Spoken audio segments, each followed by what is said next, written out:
Have you ever found yourself asking, what is the meaning of life after all? Why, even after so many achievements, do we still feel this emptiness that is difficult to explain? You wake up, run, work, try to win, but at the end of the day, something is still missing. What if everything you've learned about success and happiness is based on something that simply doesn't fulfill you?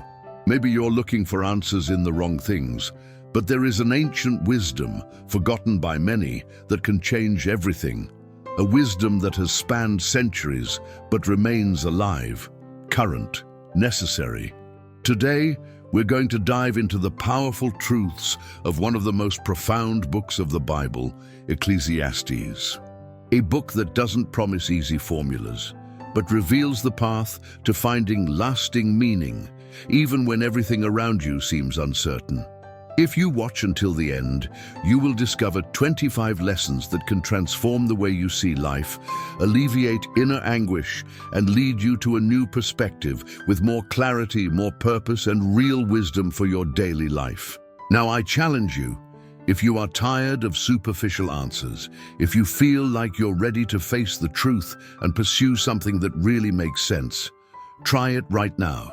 Comment below, "I want wisdom that lasts." And tell me where you're watching this video from. I want to know how far this message is reaching. And of course, subscribe to the channel so you don't miss the next videos that will continue to help you on this journey of self-knowledge and faith, because life is short, but the right wisdom can make it eternal. Have you ever felt like you're always running, but never getting anywhere? As if no matter how much you achieve, there is still a hole that nothing can fill? You make an effort, you dedicate yourself, you work hard. You make plans, you set goals, you organize yourself. But deep inside, there is a question that insists on echoing. Is that all? We live in a society that has taught us to look for the next step, and then the next one, and another one, and another one. As if happiness was some kind of reward that only comes when we achieve enough, whatever enough means. The problem is that this enough never arrives. When you finally achieve something, you're already thinking about what comes next. And little by little, you realize that you are tired of trying to feel fulfilled with things that don't have the power to satisfy the soul. It's like drinking salt water. The more you consume, the thirstier you get. Have you ever experienced this? Maybe I didn't put those words in, but feel it. That emptiness that is difficult to name. A restlessness that appears in moments of silence, when no one is looking, when the cell phone light goes out and you stand there facing yourself. Solomon described this feeling with brutal honesty. He had everything anyone could dream of: wealth, wisdom, power, pleasure, fame. But in the end, he declared, "Vanity of vanities, all is vanity." Harsh words, uncomfortable, but deeply true. How many times do we look for meaning in achievements? As if the diploma would bring identity, as if marriage would cure an inner loneliness. As if a car, a trip, a job, a house could finally make us feel complete. And then we realize that the shine passes. The excitement dies down and the soul screams again. This is the cry of a generation overloaded with goals, but undernourished with meaning. We run, but where to? We conquer, but why? We survive, but are we really living? There is a difference between existing and living with purpose, and that difference starts with a pause to look inside, to question what you are calling life, because maybe you were taught to measure value based on numbers, number of followers, number on the bank account, number of achievements, but life is not an equation. She is a mystery. And it only finds meaning when we connect with something bigger than ourselves. Maybe you're afraid to stop. Fear of looking into this void. Fear of the silence that may arise when you stop being so busy. But it is precisely in this silence that God speaks. It is when all voices are silent that His voice begins to be heard. Ecclesiastes is not a book for those looking for easy formulas. It is a mirror for those who have the courage to face life as it is. No makeup, no romanticization, with all its beauty and all its pain. And when you face that reality honestly, something starts to change. Because what Solomon discovered and wants to teach us is that true fulfillment is not found in things that pass away, but in what remains, in that which comes from above, in that which no conquest can give and no loss can take away.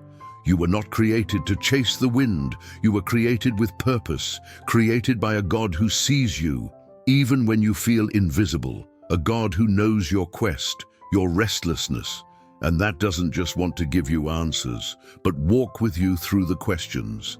This is the beginning of a journey that promises no shortcuts, but it invites you to a life with more lightness, truth, and purpose, not a life without pain, but a life with direction. Because deep down, what we all seek is meaning, something that makes the pain worth it, something that turns routine into a mission, something that makes even silence full of presence.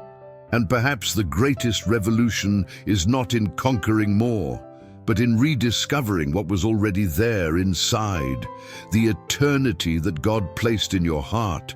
And when we start to see time with different eyes, everything changes. The time, that invisible thing that we all feel but no one can hold, he passes slowly when we are waiting, too fast when we are experiencing something good, silent, but always moving. And suddenly, when we least expect it, we realize years have passed. It's weird to think about, isn't it? It seems like yesterday that you made plans, dreamed big, believed you had all the time in the world. But today, you look back and maybe ask yourself, what did I do with all that? There is an anguish that arises when we realize that the days are passing by and they don't come back, that youth passes, that children grow up, that opportunities change, that life is made of cycles, and some end before we are ready to say goodbye. Ecclesiastes confronts us with this reality directly. To everything there is a season and a time for every purpose under heaven. It is one of the best-known passages, but also the most ignored, because we live as if time were infinite, as if we could postpone everything that is important, as if there was always an afterwards. But what if there isn't? What if you're waiting too long to live what God has already called you to live now? There is a type of waste that does not appear in finances, but in the soul. It's the years spent in fear, the days swallowed up by distractions, the mornings empty on purpose, nights full of tiredness, but poor in fulfillment. Have you ever stopped to think about how you use your time? How many minutes a day do you dedicate to what really matters? How many moments do you live with presence, with awareness, with gratitude? Because the time you spend distracted is also time that will never come back. And the biggest trap of our generation is not failure, it's the postponement. It's living waiting for something to change in the future without realizing that the present is already passing.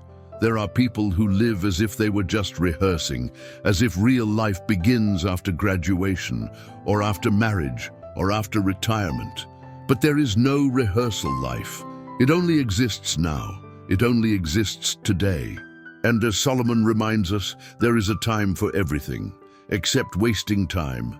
Maybe you are in a difficult time of pain, of mourning, of waiting, and maybe he's trying to resist that time. But Ecclesiastes teaches us that even pain has a purpose. There is a time to cry, there is time to waste, there is a time to be silent, and even in these darkest times, God is still present. The point is not to control time, but learn to discern it, knowing that there are seasons. And just as leaves fall in autumn, some things also need to go away so that others can be born. You can't go back to the past, but you can choose what to do with the time you still have. And that changes everything, because time is a gift, not a prison. What if you use this time to reconnect with what has eternal value? If you use this day, this exact moment, to start over, to ask for forgiveness, to release forgiveness, to give thanks, to pray, to simply be present. How many of us are living absent from ourselves, the body present, the heart far away, the mind is full of tasks, but the spirit is empty. This disconnect is what makes us fast-paced on the outside and apathetic on the inside. But there is still time. As long as there is breath, there is a chance to do things differently, not to try to recover what happened. That would be an illusion, but to live more fully what is still before you. Solomon understood that the beauty of life is not in trying to dominate it, but in learning to walk wisely within it, in knowing that each season brings a lesson, and that the meaning of life is not in escaping time, but in listening to what it has to teach us. There is a time to run, and there is a time to stop. Maybe this is your time to reflect, to make peace with the past, to take better care of the present, to prepare for the eternal, because in the end, it's not time that passes, it's us. And the more aware we are of this, the more we learn to live with lightness, intentionality, and faith. And perhaps it is precisely when we accept the fluidity of time that we can finally find peace. At some point on our journey, we all face God's silence. That silence that bothers, that looks empty, which raises unanswered questions. You pray, you search, you strive to keep the faith alive, but it seems the sky is silent, and when everything around you screams, God's silence seems deafening. Maybe you're experiencing exactly this right now, and you ask yourself, has God forgotten me? Is He punishing me? Am I doing something wrong? This feeling can be suffocating, but as painful as it may seem, God's silence is not absence. Often, it is teaching. Ecclesiastes talks about a time to keep silent, and there are times when God Himself chooses silence. Not because He has walked away, but because there is something in us that needs to be awakened not by the answer, but by the wait.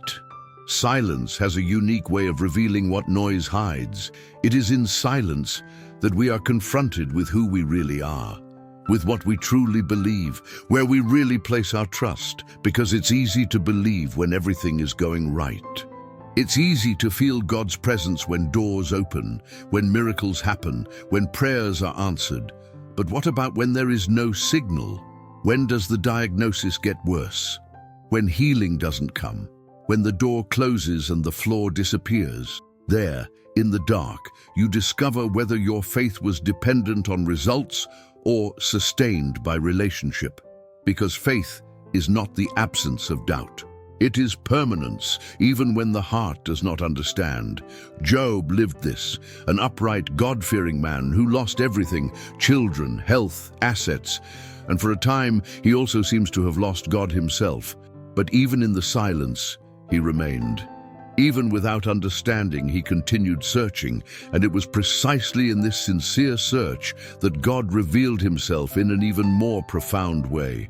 Maybe God is silent with you now, but maybe it's because He's teaching you to listen in a new way, listening not with your ears, but with your heart, trusting not in emotion, but in alliance. Silence also purifies faith, because it forces us to let go of the expectation of receiving and invites us to simply be, being with God not for what He can give, but because of who He is. Have you ever thought that silence can be an answer? Not the answer you wanted, but the answer you needed. Perhaps God is using this moment to shape your patience, to heal old wounds, to realign your desires with His heart. And sometimes you have to be silent too. Less words, more listening, less anxiety, more surrender. Because the silence that transforms the most is not the one that comes from outside, but what is formed inside. That silence that calms the soul, that empties pride, that prepares the ground for something new. In times like these, it's not about doing more, it's about being. Be vulnerable, be honest. Being humble enough to say, I don't understand, but I trust. Ecclesiastes reminds us that there is a time for every purpose, and even silence has its time, but it doesn't last forever. The same God who is silent also speaks. The same God who seems distant also comes closer at the right time, at the right moment, in the right way. Until then, Stay strong. Don't give up. Keep praying, even if you don't hear. Keep loving, even if you don't feel it. Keep waiting, even without seeing, because God's silence is not the end. Sometimes it's just the gap between what you were and what He is about to do in you. And when that silence is broken, everything will make sense. But until then, trust. Trust with your whole soul, with eyes closed, with an open heart. Because it is precisely in these moments that faith ceases to be theory and becomes a living experience. There are times when God's silence teaches us, but there are also times when He remains silent because we are making too much noise. Noise of pride, noise of self-justification, noise of a performative but empty spirituality. And sometimes the biggest obstacle between us and God is ourselves. Faith becomes dangerous when it turns into performance, when we pray to be seen, when we serve to be admired, when we obey to maintain an image, not out of love, but out of fear of disappointing. Solomon knew what religiosity was. I knew what it was like to do rituals, attend worship services, build temples. But in Ecclesiastes, he issues a warning that still hits us hard today. Do not be rash with your mouth, nor let your heart be hasty to utter a word before God. The problem is not talking. It's talking too much, with an empty heart. It is about living an apparent faith, full of memorized verses, but lacking in lived truth. And perhaps this is the most uncomfortable point in the book of Ecclesiastes. He does not only speak to those who are far from God, he also talks to those he thinks are close. But he lives behind closed doors. And if there is something that God does not accept, it is a divided heart. He can deal with doubt, with weakness, with confusion, but not with hypocrisy. Spirituality becomes a prison when it is performance-based, when every mistake becomes an unbearable burden, when we pretend to be fine, to maintain the role of strong, when we smile in worship but cry silently in our rooms, and often no one notices. Because we learn to be good actors, we learn to hide the cracks well, but God doesn't want performances. He wants truth. He wants brokenness. You want a sincere heart, even if it is imperfect. He is not impressed by pretty words, but by genuine surrender. Have you ever stopped to think if you are trying to be strong, just to save face? How many times do we pray with beautiful words, but without presence? How many times do we praise with our lips, but with our minds elsewhere?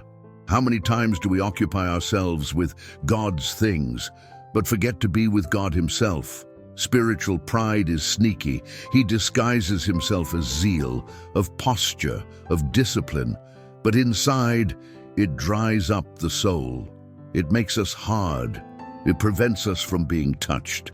Ecclesiastes is a call to return, no to religious activism, but to the essence, to a relationship with God that does not depend on an audience, a microphone, or a position, more than the outbreak of the secret, from the place where no one sees, but where God is always there. Jesus told the story of two men who went to the temple, a Pharisee who prayed full of himself, and a tax collector who simply said, "Have mercy on me, a sinner," and it was the second one that came out justified. Because God cannot resist a broken heart. The faith that impresses men is not the same as that which touches the sky. And you don't have to be perfect to be before God, but you have to be truthful. Maybe you are exhausted. Maybe you're beating yourself up for not being able to maintain your image. Maybe you're tired of trying to hold on to a faith that inside is already crumbling. This may be the time to let go of pride, admitting, "I need help," to stop pretending and start living authentically, with grace, with dependency. Ecclesiastes invites us to stop seeking status and start seeking meaning again. Because the fear of God is born when we understand our smallness, when we accept that we don't know everything, that we don't control everything, and that even so, we are loved. God is not looking for perfect religious people. He is looking for children to come home, even dirty, even confused, even broken. Because in the end, it is not what we show on the outside that defines our faith. It's what we keep in our hearts. And when this heart humbles itself, bends, surrenders, God is approaching. And sometimes all he expected, it was that you stop trying to impress him, to finally begin to know him. If this message is awakening something within you, if you feel that the time has come to stop chasing the wind and live with true purpose, comment below, "I choose to live wisely." We at the channel will leave a like on your comment as a sign that we are walking with you and we want to follow your journey of transformation. Because what comes next could be the exact moment when it all starts to make sense. Maybe now is the minute that will change the course of your story. Don't stop here. Sometimes it's not the weight of something new that tires us. It's the weight of repetition, of living the same days with the same routines, the same mistakes, the same emptiness. It's like walking in circles inside your own mind, inside your own story. You wake up, follow the script, do what needs to be done. But inside, you feel like you're standing still, as if everything was moving, except you. Solomon described this accurately. What has been is what will be, and what has been done is what will be done again. There is nothing new under the sun. It's the feeling of a life that repeats itself without purpose. Days that pass, but do not connect with a greater meaning. And perhaps the most frustrating thing about all of this, it's knowing that you're not exactly wrong, but it's not exactly living either. You pray, yes, go to church, do your chores, but deep down, you feel like there's something dormant, as if his soul had gone into automatic mode, as if everything was spinning without moving. How many times have you promised yourself that now it would be different? How many Mondays started with goals? How many plans started with excitement and ended at the same point as before? This doesn't just happen with habits. It happens with feelings too. You get up with enthusiasm and end up frustrated. It starts with faith and ends with doubt. And this cycle keeps repeating itself, day after day, year after year. And the most dangerous thing is that we get used to it, get used to lukewarm faith, with shallow relationships, with empty haste, with living without presence. Ecclesiastes is not unaware of this. He exposes, naked. It shows us what no one wants to admit, that many of us are just surviving. And it's not about experiencing major crises or tragedies. Sometimes the worst place isn't rock bottom. It is the meaningless surface. It's being well, but not being alive. The soul resents what is repeated without depth. It calls for novelty, not of events, but of purpose. It cries out for something to break the cycle, for a voice that says, enough is enough. Maybe this is the time to stop and ask, what has been keeping you stuck in that same spot? Fear, guilt, lack of clarity? Or have you simply forgotten why you started? Spiritual life can also go in circles. You pray, but you don't expect an answer. Read the Bible, but don't absorb it. He goes to church, but is not touched. And little by little, this stagnation becomes the new normal. But it doesn't have to be that way. Because although Solomon says that nothing is new under the sun, the word also says, behold, I make all things new. But understand, novelty does not come from what is under the sun. It comes from above. It comes from God. That is why the repetitions of life are only broken when we stop living only for the now and start living for the eternal. When we stop revolving around ourselves and we begin to align ourselves with a greater purpose. It's not about doing something new. It's about doing it in a new way, with a new consciousness, with a renewed heart. Because even the simplest routine becomes sacred when lived with intention. Even silence gains meaning when inhabited by faith, and even waiting becomes fertile when filled with hope. You don't have to keep repeating yourself. You can choose to break this cycle. You can choose to reset the soul. You can let the Holy Spirit rewrite your steps. But for that, you have to stop. Stop spinning. Stop pretending everything is okay. Stop putting off waking up. Maybe today is the day to make that choice. To say, I don't want to live in circles anymore. I wasn't raised for this. And let God lead you on a new path because, yes, there is still a new path. Even after so many repetitions, even after so many new beginnings, even after so much tiredness. And when you take that step, you will realize what seemed like an endless repetition. In fact, it was just the prelude to a rebirth. Her name is Marina. I was 29 when everything fell apart. It wasn't all at once, but little by little, like someone who is getting lost without realizing it. He grew up in the church. He knew the verses. He knew the songs. He participated in retreats, services, and vigils. But at some point, her faith became a prop, something you wore on Sunday but left on Monday. It was in college that he began to distance himself. First, there were the small concessions, then the invitations that seemed innocent, and when he realized it, he no longer prayed. I didn't feel it anymore. I didn't want it anymore. She said she was free, modern, resolved, but her soul was breaking in silence. On the outside, smiles in photos. Inside, anxiety attacks and sleepless nights. He began to seek meaning in fleeting relationships, parties, travel, status. Life seemed full, but it was just noise. Until one day, the fall came. It was subtle, as great collapses of the soul tend to be. An unexpected dismissal, a painful ending, a broken friendship. Suddenly, everything that supported his image collapsed, and for the first time in years, she found herself alone, in truth. It was in this void that Marina remembered a book she had underlined as a teenager, Ecclesiastes. He took the Bible, which had almost been forgotten in a drawer, and began to read it again, without great expectations, no emotion, just looking for something. And there, in that silent reading, a sentence jumped out as if it were a scream. Vanity of vanities. All is vanity. It was as if Solomon was narrating her life, as if, after so long, someone finally understood what she couldn't explain. She cried, not because I understood everything, but because he finally stopped pretending everything was okay.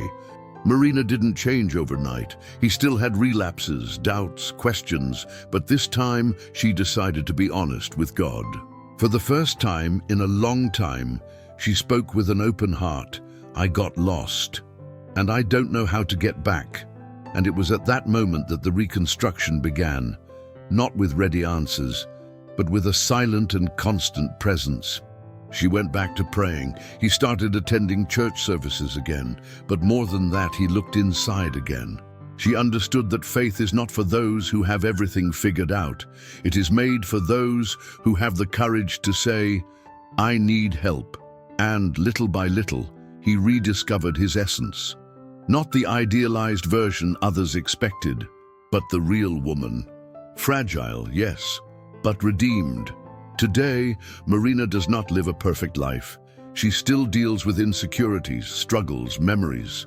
But now, he lives with direction, with root, with a purpose that doesn't depend on praise or results. And do you know what was the greatest lesson she learned from Ecclesiastes? That everything she tried to build without God, it was windy, it was dust, but what was born of repentance, of surrender, that, yes, remained. Marina's story is in fact the story of many people. People who lose themselves trying to be strong, that hides behind masks, who forgets who he is, until life forces a pause. Maybe you are experiencing this pause right now. Maybe it's at the exact point where everything seems to have fallen apart. But what if this isn't the end? What if it's just the beginning? Because God doesn't just use victories to shape us. He also uses failure, not to punish us, but to wake us up. Marina had to lose almost everything to find what really mattered. And you? What are you still trying to hold on to that no longer belongs to you? What do you need to let go of so that God can begin to rebuild? It's not too late. It's never too late to start over. Ecclesiastes reminds us of this on every page. Life can be vanity, but in God every step becomes eternity. There is a thirst that nothing earthly can quench, a concern that no achievement can resolve. It's as if there was an echo inside us, a silent call that crosses the years, the phases, the plans, something that insists on reminding us you were made for more. Ecclesiastes says that God has set eternity in the heart of man, not as an ornament but as a brand, an inner reminder that we were created for something beyond what the eyes can see. And no matter how much we try to drown out this call with distractions, with rushing around, with achievements, He's still there, persistent, by pressing. Have you ever felt this? That feeling that everything you experience, no matter how intense it is, still isn't everything. That there is something missing, even when everything seems to be in place. This is the sound of eternity knocking on your soul. And it doesn't matter how much we try to keep busy, no matter how far we go.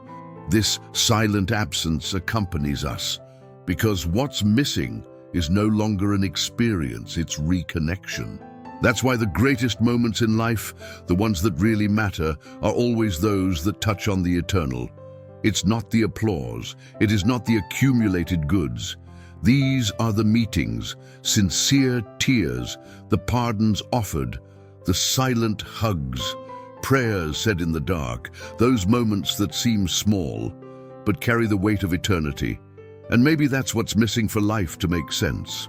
Realize that eternity is already here, not like a distant place, but like a seed planted in the deepest part of our being. But be careful, this awareness also brings responsibility, because when you understand that you carry eternity within you, you can no longer live as if you were just passing through. You start to question your choices. If what you have built stands the test of time, if what you have sown bears fruit that goes beyond your generation, you begin to understand that life is not about consuming, it's about contributing. It's not about impressing, it's about impact. It's not about winning quickly, it's about standing firm. And all this only makes sense in the light of eternity, for all under the sun is vanity, but in the eyes of God, everything gains eternal value. The problem is that we forget. Life pulls, the system charges, the mind gets distracted, and suddenly we go back to living on autopilot. Go back to looking for meaning in the same things. He feeds on crumbs again. But when eternity is rekindled, everything changes. The look changes, decisions change, even suffering changes, because now you know that pain is not final, that the wait is not in vain, that tears are not wasted. Everything is being told, everything is being used, everything is being redeemed. There is a freedom that only exists when we disconnect from the immediate, when we understand that we don't need to prove ourselves all the time, that you don't need to run to be seen, that you don't need to accumulate to be someone.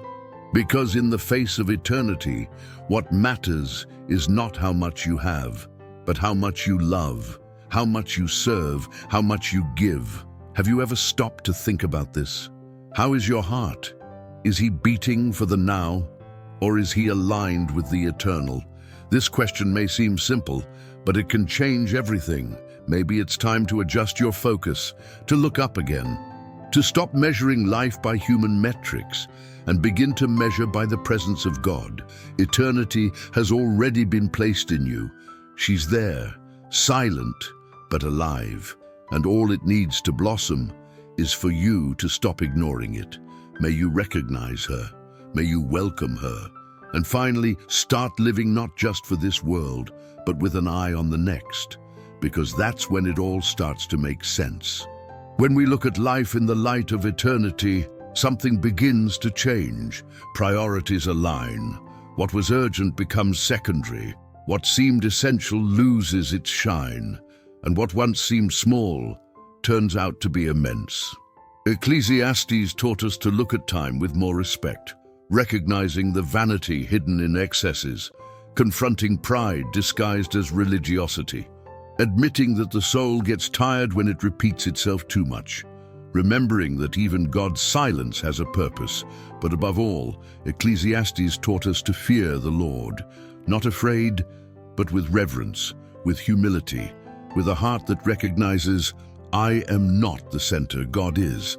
And that's where everything changes, when we stop seeking a great life and we begin to seek a meaningful life, not centered on us, but rooted in Him. The author ends his journey with a simple but definitive sentence. Let us hear the conclusion of the whole matter. Fear God and keep His commandments, for this is the whole duty of man. Simple as that.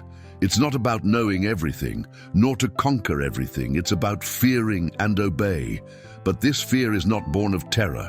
It is born of love. It is born from the recognition that He is God, and we are dust, that He is eternal, and we are the breeze, that He is the source, and we are the vessel. When we live from this awareness, even the most ordinary moments take on meaning. A family lunch, a silent prayer, a gesture of forgiveness, a right choice, even when no one sees it, it all counts. All this remains. The wisdom Solomon shared was not built on books. It was forged in life, in pain, in disappointment, in recognized vanity. And maybe that's why it touches us so much. Because it grows from the ground, from experience, from the sincere recognition that without God, everything is vanity. And with God, even the little is full. Even crying becomes a lesson. Even silence carries meaning. You may not have all the answers.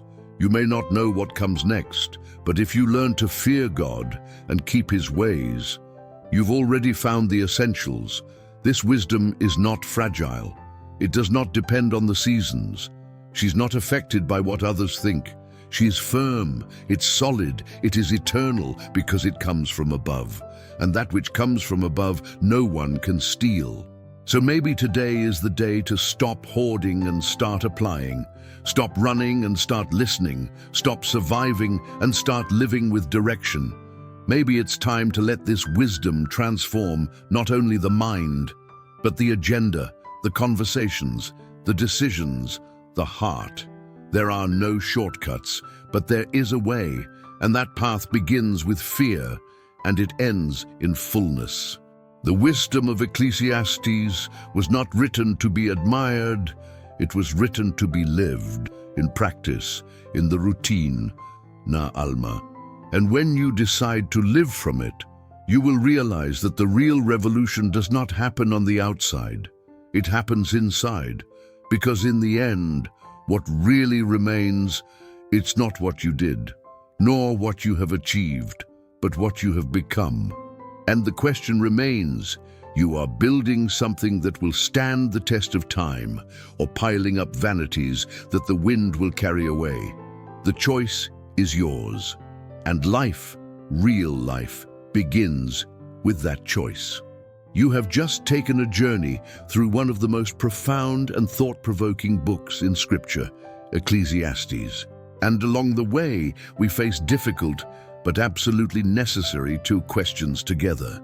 You have been confronted with the truth that chasing the wind is futile, that time is too valuable to be wasted on things that have no eternal value, that God's silence is not abandonment, but an invitation to maturity, that spiritual pride can be the mask that most distances the heart from the Father, that meaningless repetition suffocates the soul, and that even when everything seems lost, God is capable of starting stories over again, as He did with Marina.